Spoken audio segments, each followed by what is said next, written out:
Kaya boss, anong nangyari sa motor mo, bossing? Bali, ang nangyari po, nag-washing ako. Tapos, Oo. nadamihan ko po yung pag-washing dun sa may head po niya.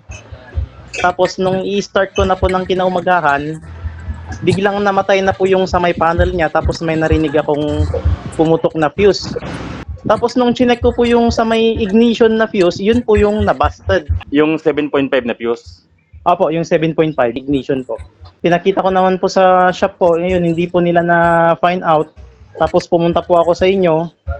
Yun, tumawag po kay sir na okay na po. Sobrang nagpapasalamat ako kasi pang daily ko po yan eh. Oo, magkano nagkastos mo doon? Nasa 11,500 sir eh. Pati ano na po, 11,500. pati shipping fee po ng ECU kasi ibiniyahe daw sa Manila. Yun po yung sabi. Ang importante, okay na yung motor mo. Nakita na natin yung problema. Opo sir, opo sir. Bakit sumisira Nagpapasalamat ng po ako. Opo. Sige sir, Mm. punta ka na lang dito pag ano ah. Sige sir, sige sir. Thank you po. Maraming Sige, salamat po. salamat. Nanganak na natin misis mo? Opo sir, bagong panganak lang eh kailangan Kahapon. po talaga ng pang daily. Okay. Tama-tama lang. Pwede ka pumunta Okay, sir. mamaya. Kunin mo na dito. Yes sir, thank you po. Thank you po. Sige. Okay po. Techmax standard oh. Ang ganda nung nabili ni boss na ano, ilaw. Senlo. Pero kasama na yung bracket. Ito kasama na. Sa Senlo or binili pa. Boss, additional nyo na binili tong bracket? Magkaiwalay. Ayos ah. Sukat na sukat sa Senlo mga katropa oh. Kung mayroon kayong NMAX na ganito. Techmax, standard to ano? Standard. Forma oh. Fiber. Ayos. Malinis pa. Oh, tapos dito mga katropa, nagpalit kami ng film kasi yung film ni boss malabo na, blurred na. 'Yun, na-assemble lang. Tapos dito naman mga katropa, meron din nila sa ating kahapon na NMAX version 2. Ang problema ng motor ni boss ay palaging nasisira yung kanyang ECU. Ito.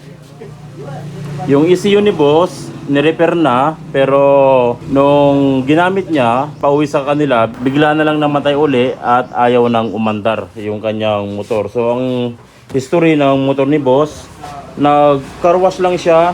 Nung pagkatapos niyang mag-car wash, nung aalis na siya, ayaw nang umandar. So dinala sa shop at ipina-check kung ano yung problema. Ngayon ang findings nung gumawa ay ECU na yung kanyang problema. Nirepair yung kanyang ECU. Nung pag-repair ng ECU ng motor ni boss, bigla na lang tumirik, ibinalik niya uli at i-check yung kanyang wiring. Kaya kung mapapansin nyo, yung wiring niya nagalaw na, binuklat na.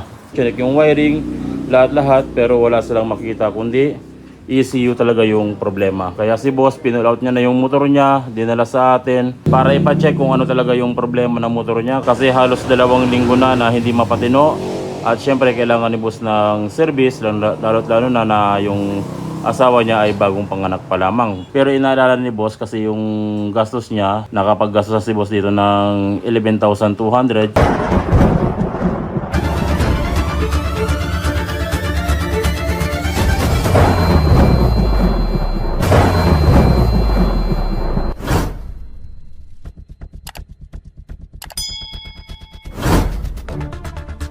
So sabi ni boss, namumutok yung fuse doon sa harapan, palaging pumuputok. May part daw dito na umuusok sa kanyang ECU. So before natin i-repair yung ECU or i-troubleshoot, i-check muna natin or tignan muna natin kung ano talaga yung problema ng motor ni boss. Pinull out niya kasi sa ibang shop kaya hindi niya na pinabuo yung kanyang kaha para mabilis daw naming ma-troubleshoot. Si boss pala taga ano? Taga saan siya pre? Ordaneta si boss. Si boss pala taga Ordaneta. Ngayon nagkalkila siya ng garong para dalhin dito. So kapag sinusi daw to, either puputok yung fuse o kaya may umuusok sa part na to. Subukan natin siyang isusi para makita natin yung actual na problema. Isusi natin, tapos tignan natin kung uusok. Susi ko. Yun oh. Yun. So nakita nyo mga katropa, umusok dito. Kaya ang gagawin natin, alisin natin yung ECU tapos titignan natin yung umusok dito sa part na to. So ito yung ECU ni boss mga katropa. Binuksan na natin dito sa part na nasunog kasi mostly ang nasusunog dito yung kanyang diode. Ngayon kung titignan natin sa microscope yung kanyang diode, ito yon. Pansinin nyo dito mga katropa, meron dito parang lamat. Ito, may lamat sa side na to, tsaka lumabas na yung precision ng ating diode. Ito yung cause kung bakit umuusok yung ating ECU. So ang function ng diode mga katropa, minsan kapag nag-error 1 yung motor nyo, at nagawa nyo na lahat ng wiring at error 1 pa rin, ito yung may problema, yung diode na to. So pansinin nyo, oh, meron na siyang lamat. Yan, oh. Nagkaroon na ng lamat yung ating diode. So ang gagawin natin mga katropa, papalitan natin itong diode na to at susubukan natin ulit dun sa motor ni Bossing kung good na, kasi minsan yung diode kapag nasira, nagkakaroon ng error 1 or pumuputok yung fuse kapag nasira yung diode. So ang magiging solusyon muna natin dito, ang magiging discarte muna natin, papalitan muna natin ng bagong diode to. Once na pinalitan natin ng bagong diode at tinising natin doon, tignan natin kung under na yung motor ni boss. Pero kung umusok pa rin, ibig sabihin mayroon pang problema. Either may problema pa sa ECU or may problema doon sa wiring. Ito na yung bagong diode na nilagyan natin mga katropa. Yan, pinalitan na natin ng bagong diode yung ECU ni boss. Ngayon subukan natin kung uusok pa rin. Kasi minsan diode lang yung problema pero walang problema sa wiring at walang problema dito sa ibang parts ng ECU. Talagang minsan bumibigay lang yung kanyang diode. Ano? Arthur? Tur? Palagay nga ako.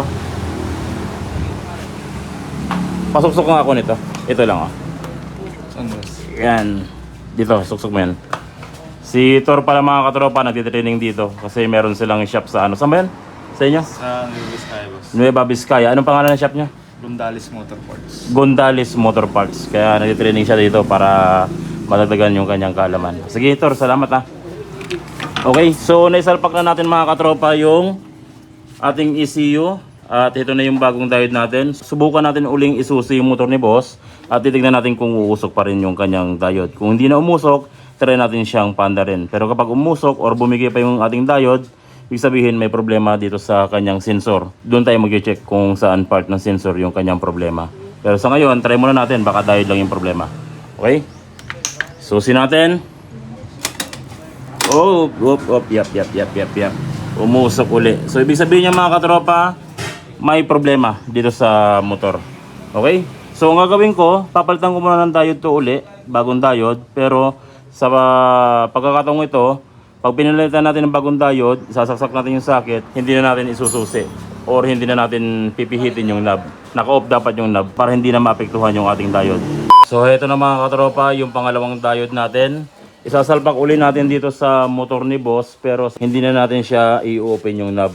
Huwag na natin isususi yan. Isalpak lang natin to. So pagkatapos nating maisalpak yung ECU, dito sa ECU ni boss mga katropa, dito sa bandang kaliwa, mayroon kayong makikitang brown. Ito yung pinakadulong wire. Ito yung pinaka-accessory wire ng ating ECU. So ang gagawin natin, puputulin natin tong accessory wire. So ito na yung accessory wire o brown wire ng ating ECU. Yung brown wire ng ating ECU, pinutol muna natin siya. At ito yung kaputol niya, yung accessory wire natin. Ang kailangan natin dito yung papuntang ECU. Ito, balatan nyo yung kanyang wire tulad ng ginawa ko rito. Okay?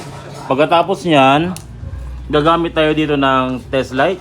Yung test light clip natin, ilalagay natin sa ito, bukas na pala to. Ilalagay natin sa positive supply. Itong test light clip natin. Titignan natin kung yung brown wire ay mayroong supply na negative. Since na naka-positive yung clip natin, at kapag tinislight natin yung ground, umiilaw, body ground, umiilaw, dapat yung brown wire hindi ito magkaroon ng negative or hindi siya umilaw kapag tinislight natin. Kung umilaw yan, ibig sabihin kaya pumuputok yung ating diode kasi salubong yung kanyang connection. Kaya nagkakaroon ng grounded. Okay? Tinislight natin tong light brown wire. Kung mapapansin nyo, umilaw yung ating light brown wire. Kaya ang nangyayari, pumuputok yung ating diode or nasisira yung ating diode kasi mayroon siyang ground na gumagapang. Dapat hindi umilaw to.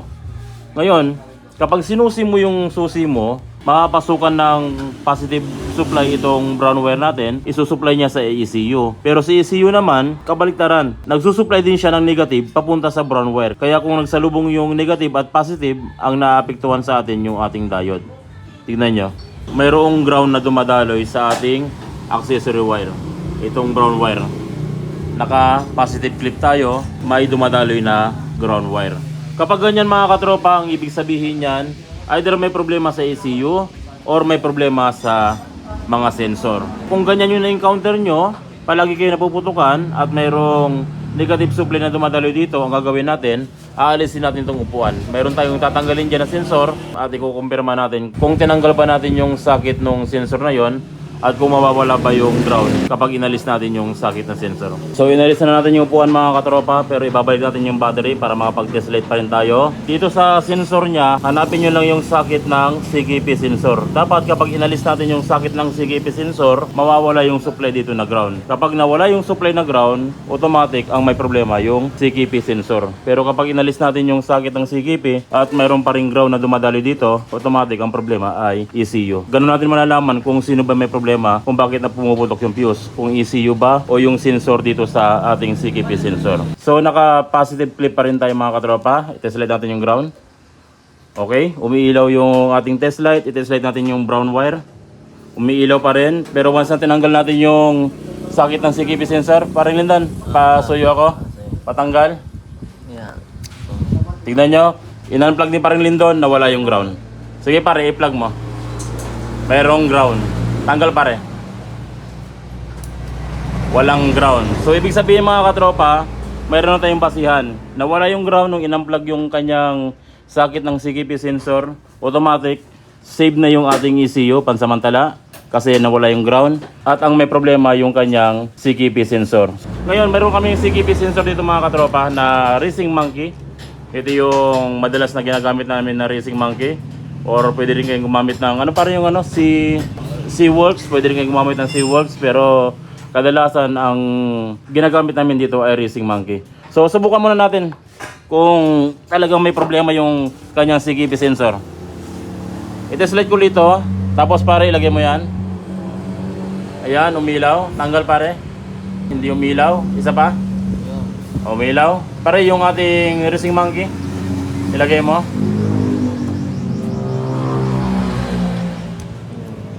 Okay, hindi umilaw nung sinalpak natin yung Racing Monkey. So ibig sabihin, kumpirmado na may problema yung kanyang CKP sensor. So ito yung stator ni boss mga katropa, oh. Medyo madumi na masyado. Marami na kain na alikabok. Pero okay lang yan kasi yung purpose natin dito yung kanyang CKP sensor. Alisin natin yung stator. So ito yung inalis natin na CKP sensor. At nailagay na natin yung bagong CKP sensor na i-plug na natin. Ngayon subukan natin uling i-test itong brown wire natin kung may gumagapang pa dyan na negative. So naka-positive pa rin yung ating test light clip. Ito nakalagay sa positive. I-test natin yung ground. Umilaw. Body ground. Umilaw. Ngayon i-test natin tong light brown kung iilaw siya. So pansinin nyo mga katropa, naka-plug yung ating socket ng CKP sensor na bago. Pero itong brown wire natin ay wala na siyang ilaw. Yan. So ibig sabihin yan, good na yung ating ECU, wala nang problema. Good na yung linya natin, walang problema. Kaya pwede na natin isauli yung light brown wire o accessory wire ng ating ECU. Si Gentel. Gentel, paso yung ako. Dito, padugtungan mo nga to, yung ano, tawag dito, yung accessory wire na pinutol ko. Dugtungan mo, tapos subukan natin paandarin kung andar na. So ganun lang mga katropa yung mga dapat yung gawin kung sakaling palaging pumuputok yung diode dito sa ating ECU. Kung nakailang beses ka nang magpalit ng diode dito sa ating ECU at pumuputok pa rin palagi, ganun lang yung dapat natin gawin para malaman natin kung magkakalikot ba tayo sa ECU or may problema dito sa wiring para mabilis nating masolve yung problema at syempre hindi na tayo maabala pa sa pag-troubleshoot. Ganun yung dapat gawin natin. Okay na? So mamaya mo na i-tape. So ito na yung ano, yung brown wire na pinutol natin, na idugtong na ni Gentel. Ngayon kapag sinusi natin, tingnan natin kung uusok pa rin. Okay na. Hindi na umusok. Yan oh. Naka-on na yung motor ni boss, pero tignan nyo, hindi na siya umusok. Ngayon, subukan natin paandarin kung andar na. Iyon oh. Parang Linton. Yes, alive! So yan mga katropa, halos 11,200 ang nagastos ni boss. At almost 2 weeks na hindi mapatino, pero yun ang naging problema niya. Yung CKP sensor, kaya pumuputok yung ating diode dito sa ECU o yung ating error 1 dito sa ating ECU. Yan o. buhay na buhay na. It's alive! So yun ang mga katropa, kung sakali naka-encounter kayo ng ganitong klaseng problema, itong diode ay pumuputok palagi, ganun lang yung dapat natin gawin para makatipid tayo at hindi tayo gumastos ng malaki. Sundan nyo lang yung ating pag-troubleshoot, 100% matutumbok nyo yung problema. So yun lang mga katropa, maraming salamat sa walang sawang pagsuporta sa ating channel. Sana tuwing nanonood kayo nating video, marami kayo natutunan, nagamit yun sa inyong panganabuhay or sa inyong pag-DIY. Maraming salamat mga katropa, God bless, at syempre ingat palagi sa pagwa-wiring.